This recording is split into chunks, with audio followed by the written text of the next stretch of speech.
সোমবার সন্ধ্যা থেকেই ঢাকাসহ সারা দেশের গুরুত্বপূর্ণ স্থানগুলোতে যৌথ বাহিনীর কম্বাইন পেট্রোলিং চলবে বলে জানিয়েছেন প্রধান উপদেষ্টার প্রেস সচিব শফিকুল আলম।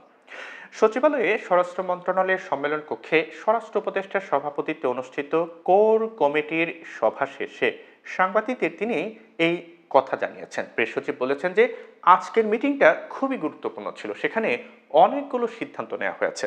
প্রথম সিদ্ধান্তটা হচ্ছে যে পুরো ঢাকা শহর সহ যেসব জায়গায় আইন শৃঙ্খলা পরিস্থিতির অবনতি হয়েছে সেসব জায়গায় আমরা পেট্রোল বাড়াবো। এই পেট্রোলিংটা আজকে সন্ধ্যা থেকে পুরো ঢাকা শহরে দেখতে পারবেন।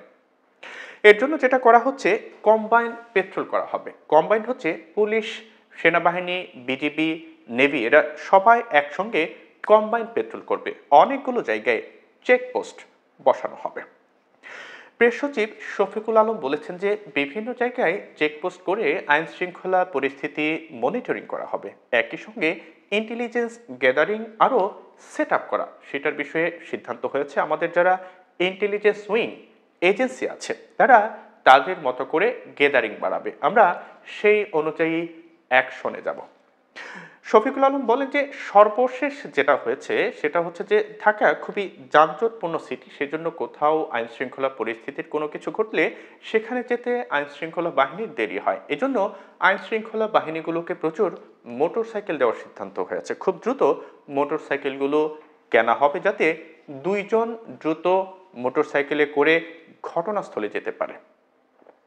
এদিন এক প্রশ্নের জবাবে তিনি বলেন যে আজকে গত কিছুদিনের পুরো পরিস্থিতি নিয়ে পর্যালোচনা করা হয়েছে। আজকের সভায় আইন শৃঙ্খলা বাহিনীর সবাই ছিলেন। এখানে পুলিশ, র্যাব, সেনাবাহিনী, বিজিবি, নেভি, কোস্টগার্ড এবং বিভিন্ন ইন্টেলিজেন্ট এজেন্সি ছিলেন। সবাই মিলে অনেকগুলো সিদ্ধান্ত এসেছে, আমি শুধু মেজরগুলো বললাম। এই পেট্রোলিংটা কি শুধু ঢাকা সিটির জন্য নাকি সারা দেশে পরিচালিত করা হবে, এমন প্রশ্নের জবাবে প্রেস সচিব বলেন যে ঢাকা আমাদের সবার আগে, এরপর সারা দেশে আপনারা এটা দেখবেন। আজকে সন্ধ্যা থেকে আগে শুরু করি, তারপর আপনারা দেখতে পাবেন। আগে শুরু হোক।